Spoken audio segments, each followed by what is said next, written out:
my God! Davis is going to run it all the way back. Auburn's going to win the football game. Tatum drives down and throws it down. Wow! To throw, rainbows it down the right side for Kyle Pitts. He's got it. He's there. Touchdown. Oh my! Oh my D. Welcome back everyone to the Sports Bits podcast with Moko. Here to talk about all things Boston Celtics and NBA playoffs because we are in the heat of the playoffs, first round.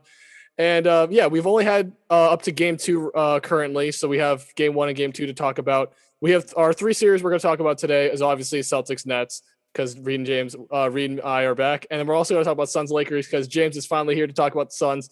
So we got him here. And also the next game last series we're going to talk about that we all agreed on is the Mavs Clips. Very interesting series, not how I predicted it, but we will see what you all have to say about that series. So let's firstly jump right into it. Nets Celtics. Reed, please you can please intro this one because you are currently 2-0 against us. So how you feeling, bud? Yeah, I'm 2-0. It's yeah, me. You are 2-0. I mean the game last night, if you watched it, it was kind of a slugfest from minute 1. The Nets just came out playing really hard. I actually really liked what they were doing because I know a lot of Nets fans at the beginning of the season or when the playoffs were beginning, we were really nervous because like our big 3 hasn't played any games together. So we were wondering how they were going to mesh together. And since they take such a big scoring load, like what's going to happen with the rest of the bench, see if like we can actually pull through. Cause sure, we can win, when all 3 of them are on the court. But if we, bring our bench on and they just absolutely crap everything, then we're kind of screwed, like 3 people, it's tough to kind of have them like carry a team. But, they did really well. James Harden, Kyrie Irving, Kevin Durant all had good games. Joe Harris had an amazing game. He was shooting lights out from 3. Beef Jerky Joe. Big Beef Jerky Joe. Big Joe Jesus. I was so happy to see him. He was shooting so well. Blake Griffin, playing well. To my surprise, Brian Blake is back. Seriously, man, he's come out and he's been playing. He did exactly what we needed him to do. We just needed him to come in, have some basic production. Not a whole lot of minutes. He played 20 minutes yesterday, 11 points, 3 boards, 4 assists. So we can't really ask too much more of him, especially at this point in his career. So he's done everything that we asked him to do. So let's move it on to James. I know you're an outsider to this playoff series, but what do you think of the Nets and Celtics this currently? Yeah, I mean, based on like this is a perfect example of a team that has reflected on their own gameplay from game 1 and tried to make it a lot better for game 2. And I think that they executed that perfectly. Game 1, it was a little bit more of a close fought battle. They only won by about 7-8 points. And and Blake Griffin had a lackluster game with 1 point. They didn't shoot well at all from 3. I think from what I can remember, they shot about like 23% from 3. That was atrocious by the Nets, but they led most of the game. Coming out of the gate, this is a very different team that what we've seen from the Nets, coming into the playoffs. So I think that they had a little bit of an adjustment period in that first quarter, and it was a very low scoring quarter. The Celtics had 21 points and the Nets had 16 in the first quarter. But after that, the Nets started to pick up and they gained some leverage over the Celtics in game 1, and then moving into game 2, they looked at that gameplay, they watched the highlights, they went back to the film room, and they realized on the things that they needed to capitalize, and they did that perfectly in game 2, and which is why it was so much of a blowout. And they played very cohesively. Joe Harris made a huge step up in game 2, like Reed mentioned. KD shot pretty well in game 2. Kyrie was doing all right. James Harden was involved. Everybody was getting their time, and they had a much larger lineup than what they went in with game 1. So I think that having that diversity on that team and realizing that they needed to capitalize on different aspects of their game, looking back on game 1, they did an absolutely fantastic job in game 2. Yeah. And on the Celtics side, I mean, I thought I had some confidence, you seen that first half. Okay. Just imagine in a bubble, just the first half of that first game, we saw the Celtics care about defense, which is the one thing I said. Marcus Smart and Tatum and Walker were all shooting really well. That's exactly what I said. Yep. And and we didn't have Robert. I don't think we had Robert out too many minutes the first quarter. We had Thompson starting, which was weird.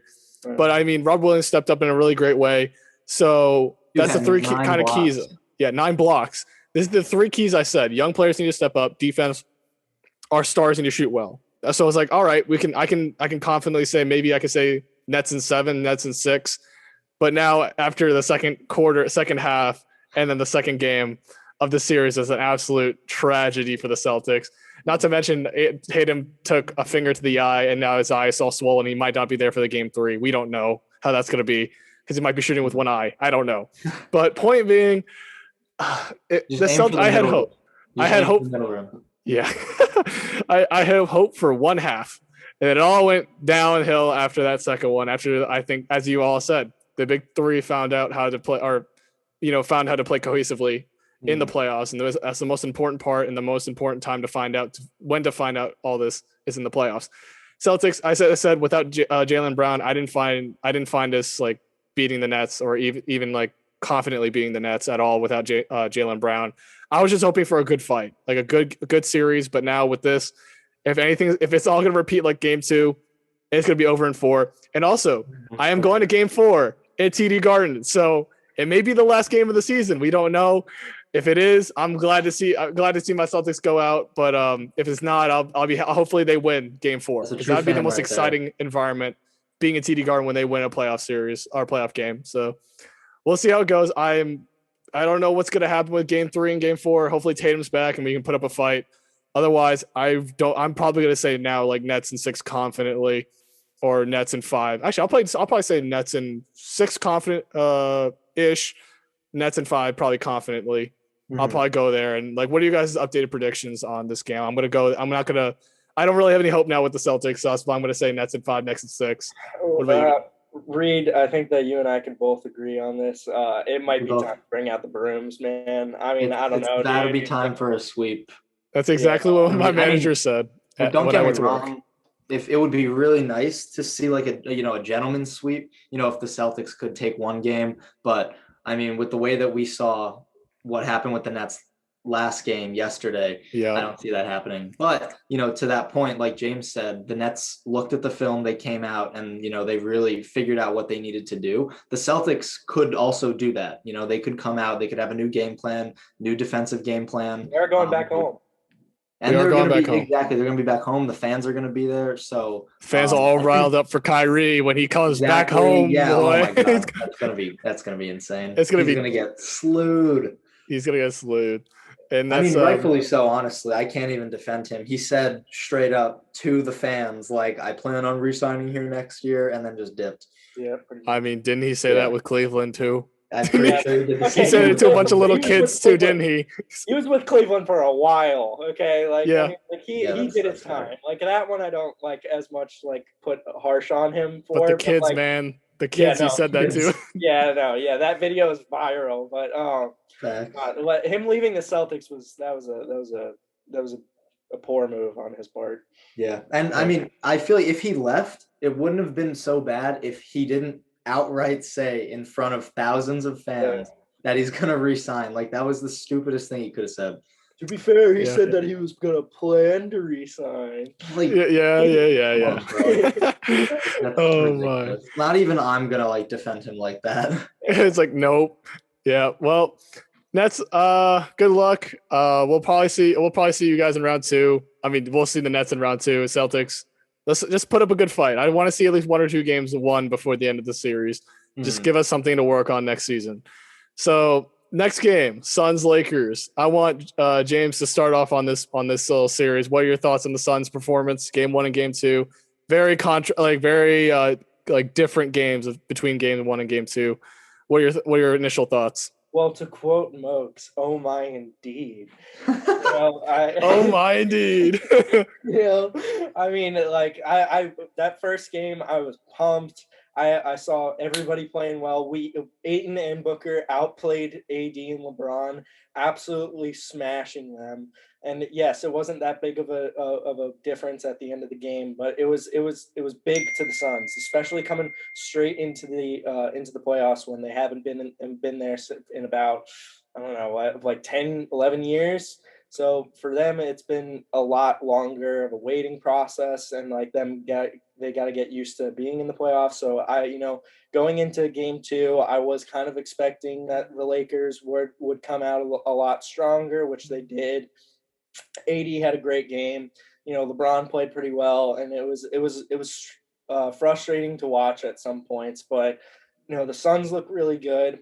Chris Paul with his injury is definitely hindering us a little bit, but Cameron Payne stepped up in game 2. I was so happy to see that. I want to see more gameplay from Javon Carter. I feel like that he's a really good perimeter defender and would help out a lot with the defense that the Lakers have such a great offense for.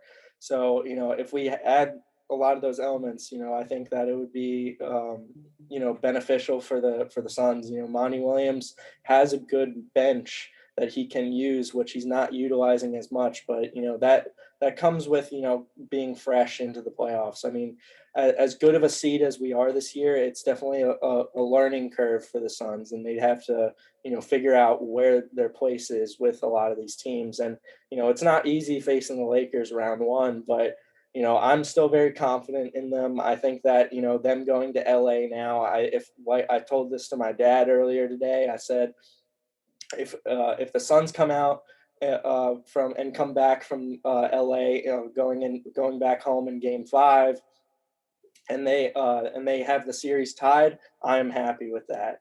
If we can get 1 win in LA, I think that we're doing our job right. If we get 2, that's even better. But if we lose both games, we have a problem. But I think moving forward, looking ahead, game 5 is going to be a very distinctual game for that series, and whoever wins that game, I think, will probably win the series. So it's definitely going to be an interesting series, and I'm happy and I'm excited. I hope they make the second round, and I'm pulling out strong for my boys. Hell yeah.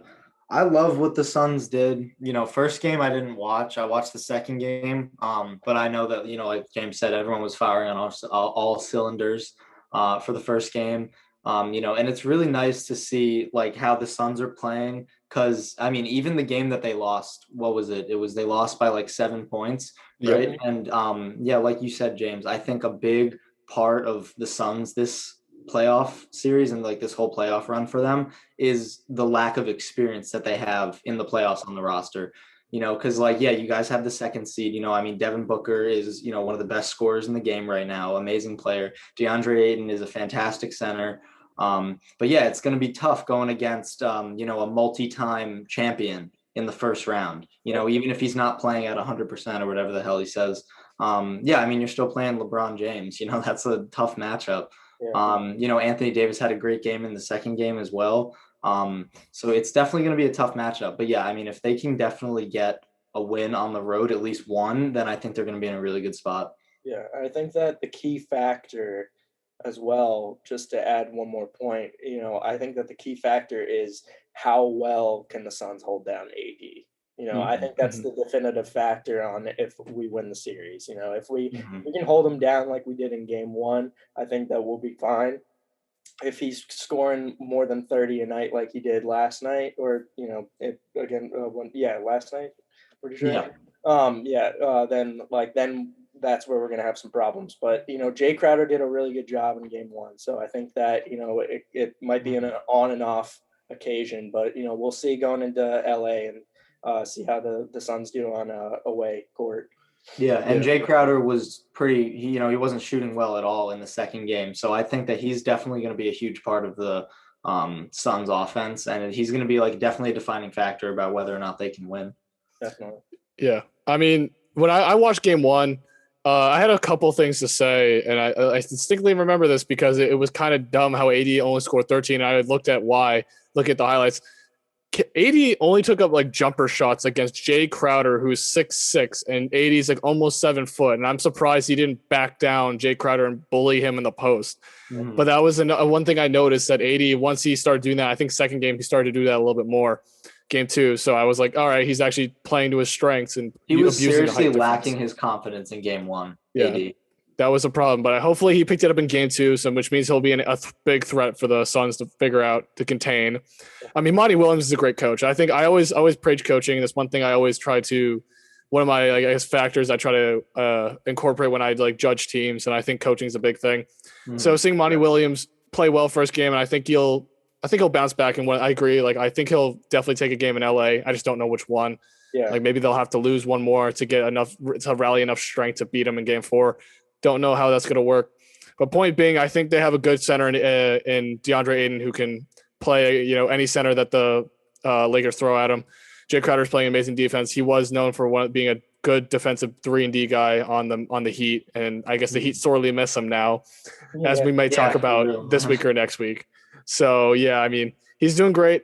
My only thing, again, Reed already took the words out of my mouth, the inexperience. This is Booker's and Ayton's first ever playoff series, and it shows just because of they're shooting well and everything, but it's just looking at their just movement on the court and their just focus and mentality is very, I guess, not as calm and collected as you could see. Like Chris Paul is taking his time breaking down the teams just because that's the type of player he is, and he has plenty of experience in the playoffs to bring to this team, along with Jay Crowder as well. So hopefully, Booker and Ayton can pick that up real quick so they can dominate in the next couple games. But I think now I actually changed my pick because I had LeBron in 7, but I think the Suns could easily pull a game in LA and easily win their 2 home games. So I'm going to say Suns in 7. I don't know how you guys want to change your predictions. Well, for me, I'm probably going to say Suns in 6, and that's obviously because I'm being a little bit optimistic. But that's fair. I also believe that if Chris Paul's injury is as serious as it is, and they might rest him for Game 3, I think Booker can have a huge game and will be a definitive factor in getting a win against the Lakers while one of our star players is out. If Booker drops 44, there's no way that the Suns don't beat the Lakers. Unless AD drops 44, but unless AD is not contained to what the Suns have been able to do in the regular season as well as the first game in the playoffs. But I believe in my boys, and I think they'll win in 6. Yeah, that's what I said. I said it earlier today. I remember I texted our group chat. I was like, Suns in 6. I think it's going to happen because, I think I said earlier, I think I texted this to you guys, but I said, I just don't see the way, for whatever reason, I just don't see AD being able to consistently play like he did in Game 2 throughout the rest of the playoff series, especially if Jay Crowder's playing good defense and DeAndre Ayton is also, holding down the post because we know AD likes to go to the post. But, in Game 2, he was shooting a lot of mid-range. He shot a couple threes. So it's going to definitely be a tough matchup for the Suns in terms of what AD can do. I think a lot of it's going to depend on how they defend him for sure. My last thing I'm going to leave y'all with is why is Andre Drummond getting 24 minutes for the Lakers?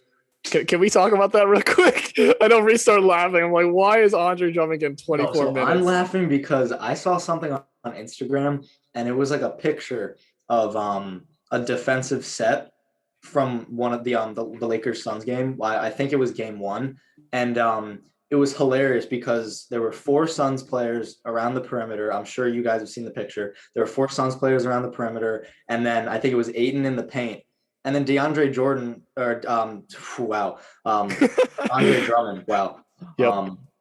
went out to defend someone on the perimeter for whatever reason and left the paint literally wide open. Yeah. And it just made me think why are you giving that guy 24 minutes? He's getting washed, man. Dude, serious. Dude, minus his 15 and 12 game 2. I don't think he's that good. That consistent. He can pop off one game out of the 7 series, but I don't think he's that good. I'd rather have AD at the 5 and rock a smaller ball lineup for this next thing. Can I just add that, I know how great LeBron is and everything, but Mans is not having a good playoffs right now. Debatable. No, not as good as we expect from him. Oh yeah, there you go. He's below expectations. I agree with that statement. He's below his own expectations. To be fair, the expectations for LeBron are championship insanely high. Yeah, they're very high. But no, I agree with you.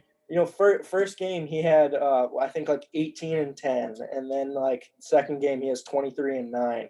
Very good stat line, but nowhere near what we've seen from LeBron in the playoffs, especially with a team that he is very undercarded with. I mean, they are the 7th seed.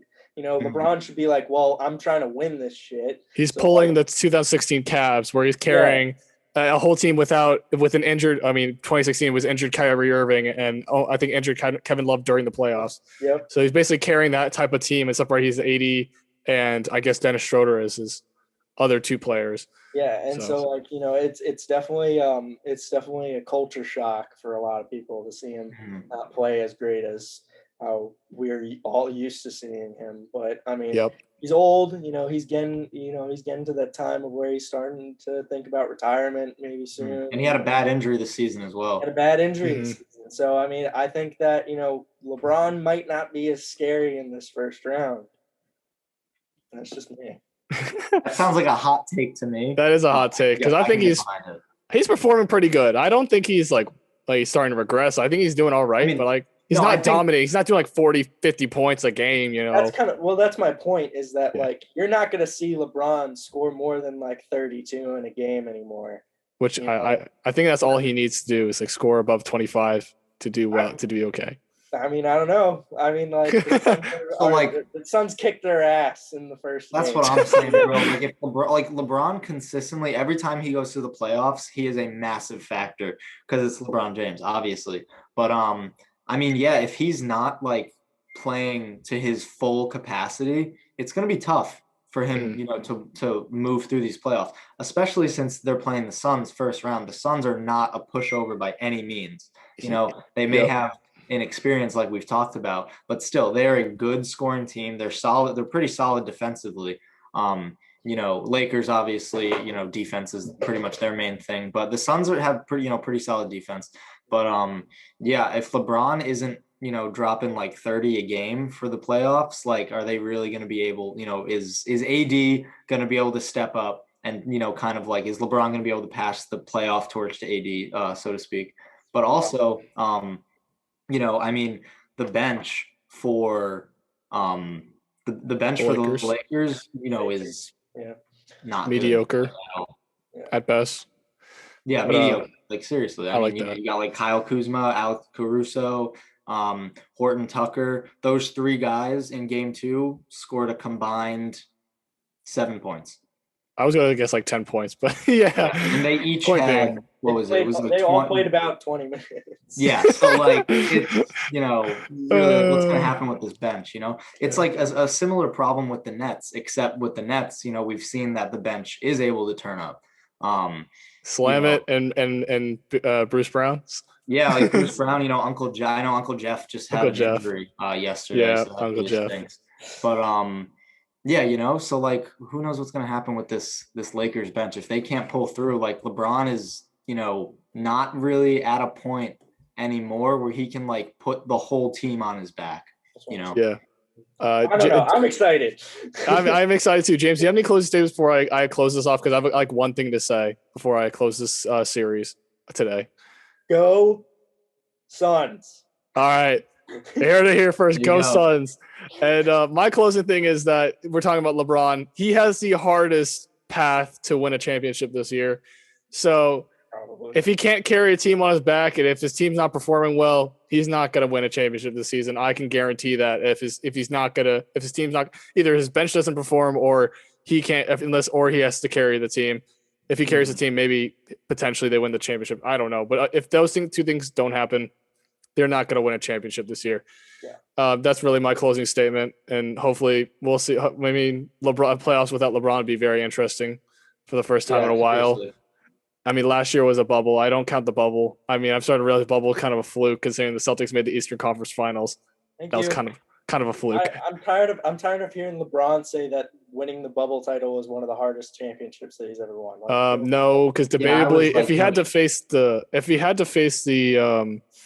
what team was it? If he had to face the Clippers in the Eastern Conference Finals, and he had to face, I don't know, not the Heat, but maybe the Bucks or the Sixers, then I would say it's a little bit harder. But he had to face the Heat, which are debatably all defense. They don't have enough offense to face against to compete with LeBron. So I don't know. Again, I don't think it's the hardest one. I don't think it's the easiest one, but still, I don't value the bubble as much. Like I still think it's important because it is one of the NBA playoffs years, but I don't value it as much as other years. But anyway, let's move on to the last series that we're going to talk about today. Mavs Clippers. Very different because I'm gonna start off with this point. I at least thought the Clippers were gonna win at least one game or at least both of their games at home. Yeah, seriously. But Luka, KP, and the X factor I'm going to talk about later, Tim Hardaway Jr. pulled up both games and popped off and allowed to be that third scorer that Kawhi and PG couldn't lock down. You know, they still got Pat Bev, who's a really good defender, but he could not lock down Tim Hardaway because I think he's a 2, and Pat Bev usually guards the 1. I also question like Pat Bev's defensive ability. Like his realistic defensive ability, I question it honestly. Oh my god, I hate Pat Bev. He's not as good of a defender as he claims to be. I don't think he is either. I think a lot of his game is just like talking mad smack. And then I think honestly, like a lot of people at this point have kind of realized that like I don't have to listen to this guy because like he's kind of a bum. Yep. Okay. But and then maybe a hot take, but I don't know. Pat Bev is not. I don't think it's a hot take. I think he had decent. It's not a hot take. It's facts. He's just a straight bum.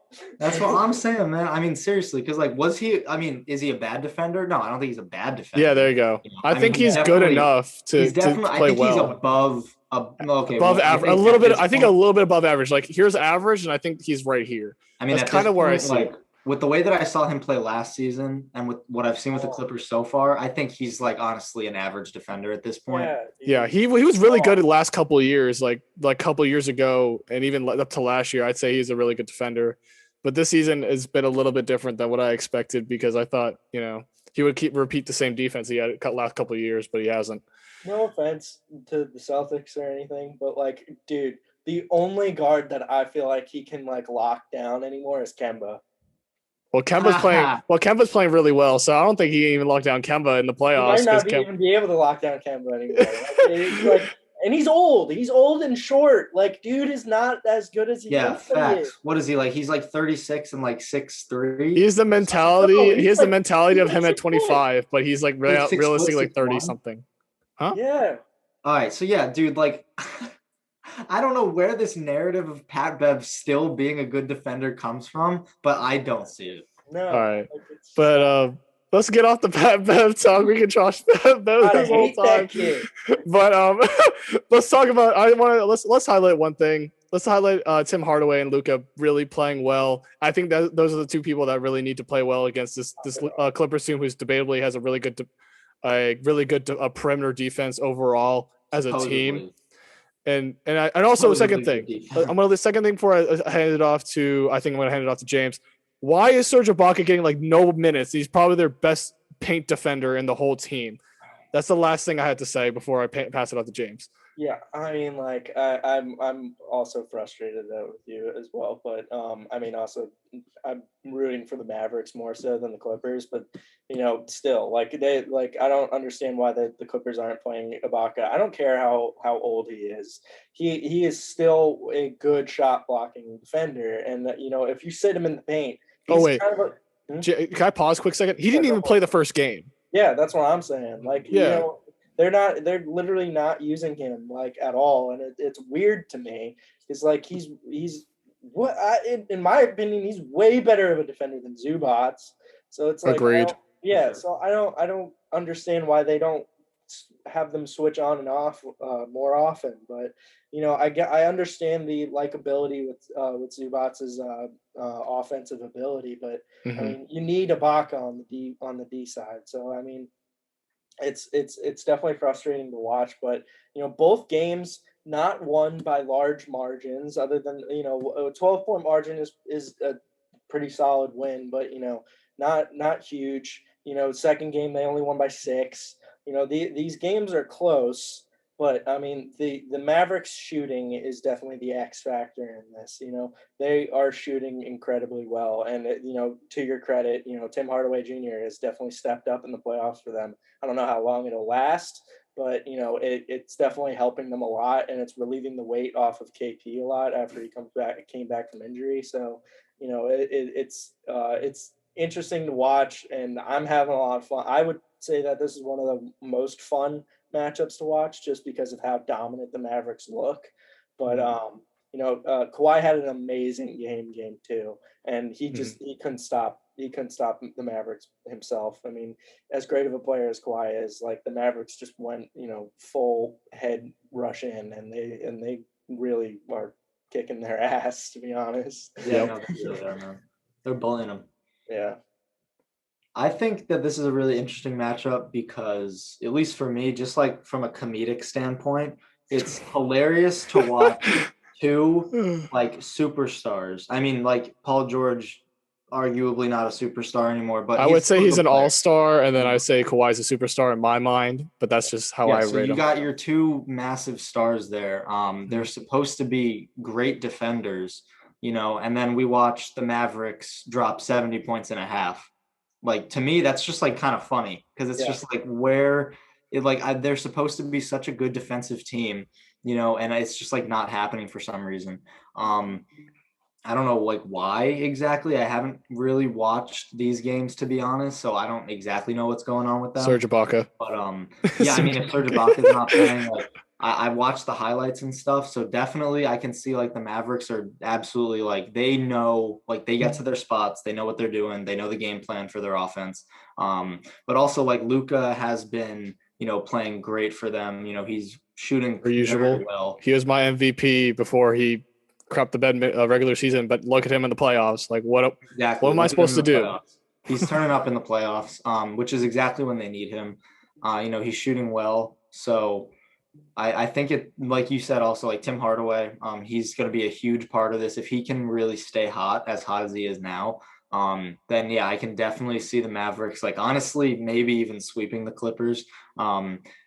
Maybe, in 6, maybe something like that. I don't know exactly, but Tim Hardaway is definitely, giving the Mavericks a big offensive push that they need. And yeah, like I think the fact that the Clippers aren't playing Serge Ibaka is really weird because he's definitely a better paint defender than Zubats. And Zubats got 22 minutes, to Ibaka's 6. Like, Zubac had 2 points. He's supposed to be this offensive guy, and Kleba has been locking. Yeah. First of all, can I say something about this? Maxi Kleba has been a great center defensively and offensively for the Mavericks. He can switch, like when he gets to switch on Kawhi or PG, he's able to handle them pretty well. Like, not the greatest, but he's still able to handle them really well on the switch, and he's able to lock down Zubac in the paint. It's like, what else could you ask for this guy doing? And plus, he gets 13 points game 2. He's doing all right. And I'm happy that he's able to find a spot next to Porzingis where Porzingis can pop off on offense, not be as good on defense, but, he's able to help Porzingis where he lacks in defense. So I'm just like, Kleba's been a low-key and X factor for the Mavs as well, aside with Tim Hardaway. So I'm really excited to see Kleba play really well. And also, not to mention, the last thing I'm going to say before someone else pops in, Brunson has not been playing as well as I thought. I thought he'd be he developed really well this season. I thought he would play better in the playoffs, but he hasn't. I thought he was going to be a big part of their offense. And yeah, he's just like not. I like Tim Hardaway Jr. low key kind of like they like switched a little bit, because like Tim Hardaway Jr. was playing pretty well throughout the regular season, but I don't think anyone expected him to really play this well in the playoffs. Yep. So yeah, I think that Jalen Brunson, the fact that he's not producing as much, definitely could be a scary sight for the Mavs. But at the same time, Tim Hardaway is popping up, so hopefully he can stay hot. Here's the main issue that I have with the Clippers. Okay, why aren't you starting Rondo? That's true. They're playing him almost 20 minutes, but like Pat Beverly is starting over him. Dude, Pat Beverly literally scored 3 points. 3 points at 23 minutes in game 2. Play Rondo. Rondo got 2 rebounds, 7 assists, and 4 points. And yes, the points is low, but he played 19 minutes. Okay, he got way more done than Pat Beverly could in the 23 minutes that he played. So start freaking Rondo and get him involved with passing to Paul George, get him involved to passing to Marcus Morris, get him to pass to Zubac, get him to pass to Kawhi. Like, this guy is a pure facilitator. Use him to your advantage, and they're not. And we know that Rondo turns the fuck up in the playoffs. Playoff Rondo. Playoff Rondo's a thing. Exactly. Like playoff Rondo is a real thing and they're not starting him. I completely agree with you. It's really weird. And like out of all the and also Rondo's a pretty, he's not like a great defender, but Rondo's a pretty good defender. He's good in the playoffs, but I just looked it up. I'm going to interrupt you real quick. Pat Bev's defensive win share went from 2 last year, which is pretty above average, pretty good. Pat Bev went down to 1 this season.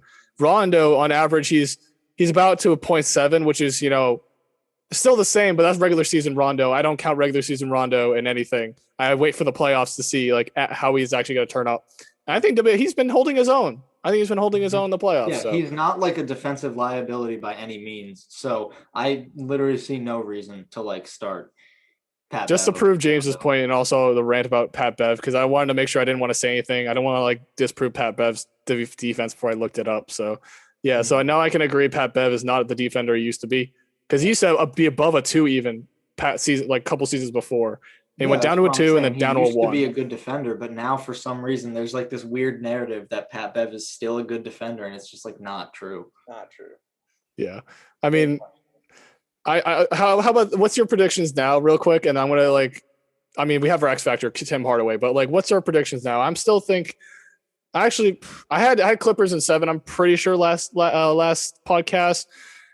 I might have to flip Mavs in 7. I want to see one more game. I want to see how the Mavericks do at home before I say Mavericks in 7. So that's like my little mindset on the series. Yeah, I forget what I said, but at this point, I definitely see the Mavs winning it. I think I said Clippers because I wanted to give them the benefit of the doubt and be like, all right, last year was kind of a fluke. You guys crapped the bed. Hopefully they can do it this season, but it's just not looking like it's going to happen at all. Not with the way that they're playing. This is a tough one to call. This early. A lot of teams. We've been seeing. A lot of from both sides. The Clippers we haven't really seen turn up yet. So, it's definitely a hard one for me to call. I do think that the Mavericks are going to win, but I'm going to be safe and I say the Mavericks in 6. I mean, that's not really safe. That's like in 6 games. So well, I was gonna say in 5, but okay. I was gonna say that's how good that the Mavericks are playing right now. But yeah, see, I want to give, like what Reed said earlier, is that I want to give the Clippers a little bit of the benefit of the doubt, see how they play at home. You mean Mavericks? Yes. Yeah, that's what I'm. But yes, that's why I said I'm waiting for Game 3. Yeah, you said Clips. Oh, my bad. I meant Mavericks. Yeah, there you go. The Clips just dropped both of their home games. Yeah. So to stay competitive, they would have to win at least 1 or 2, both of the games away, in Dallas, which is a hard thing to do. And I think Dallas is going to have a lot more fans all riled up, ready for this team to sweep the Clippers. So absolutely. I think the fan influence is going to be a big problem for the Clippers next couple of games. Sure. But yeah. I mean, that's it for this podcast. I mean, next week we'll talk about the other series. We'll maybe talk about the Sixers if we really wanted to. We could also talk about, of course, the Bucks Heat. I actually want to talk about the Bucks Heat next week. Yeah, as well. To see how the series turns out, because I originally thought the Heat were going to do in like Heat in 6, but now looking at the Bucks completely smoke them Tuesday or yesterday, it didn't look hopeful. So yeah, I think we'll talk about the Heat. Definitely Heat Bucks next week for sure, and then we'll maybe talk about the Jazz or anything if that comes up. Yeah. But yeah, I mean, any last comments before we send it off? Go Suns. Go Nets. I'm praying for the Celtics, boys. We're going to Game 4. Praying for the Celtics, boys. All right. Game over, bud. We'll see you. We'll see y'all next week. Peace. Peace. Hell yeah.